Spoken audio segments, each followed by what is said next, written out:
Operations with fractions.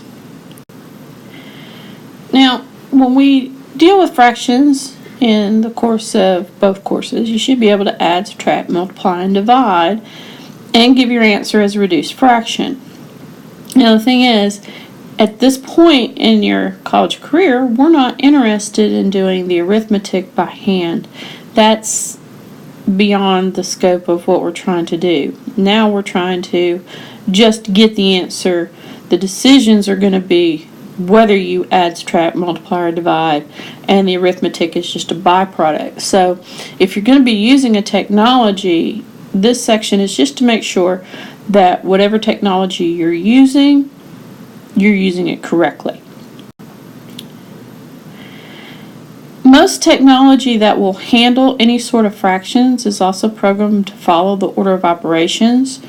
The thing is, the way that we write things may not make the order of operations exactly correct. We assume certain things that technology won't assume.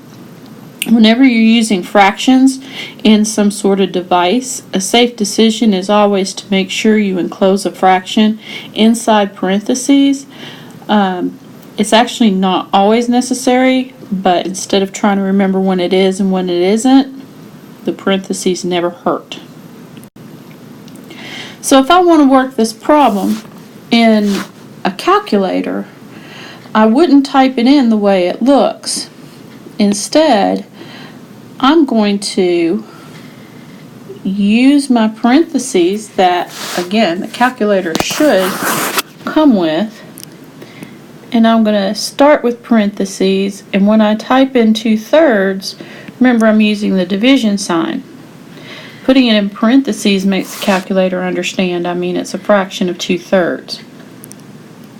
Put my plus sign in between, and then I'm going to type in 1 divided by 4. Now there's different ways that different devices work. You should know how it is to make your particular device give you the answer as a fraction. The fraction should turn out to be 11/12 when it reduces. So when you use technology, we're not worried about getting a common denominator. We're not worried about then adding anything by hand. Just get the answer using your technology in reduced form. If I want to do a subtraction problem, I'm going to do the same thing. If I want the calculator to understand 3/4 is a fraction, I need to enclose it in some parentheses. The sign of operation, the minus sign, needs to go in between the two fractions. Make sure it's not included inside either of the parentheses. Now I'm going to push my buttons, and your device should tell you the answer to this is 7/12.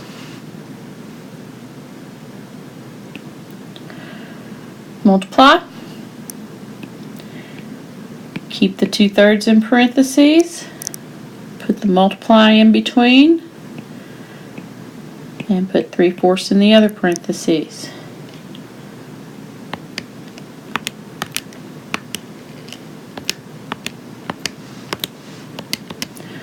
Push my buttons, and this answer should turn out to be 1/2 after it's reduced. Division. Now when I type this in, remember my fraction bars are already divide signs. So that's my fraction for 3/7. My fractions for 9/14 would look like that. And I want to divide in between.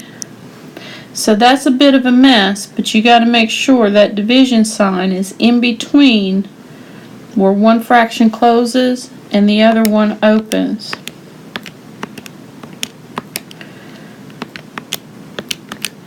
And when I type it in with all my parentheses and division bars in the right place, this reduces to 2/3. And in our course, we don't come across very often, but this is just a big old division problem.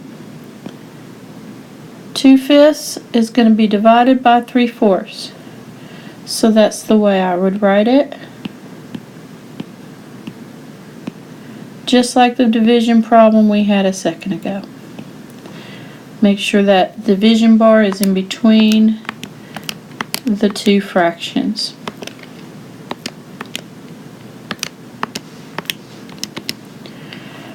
And this turns out to be 8/15.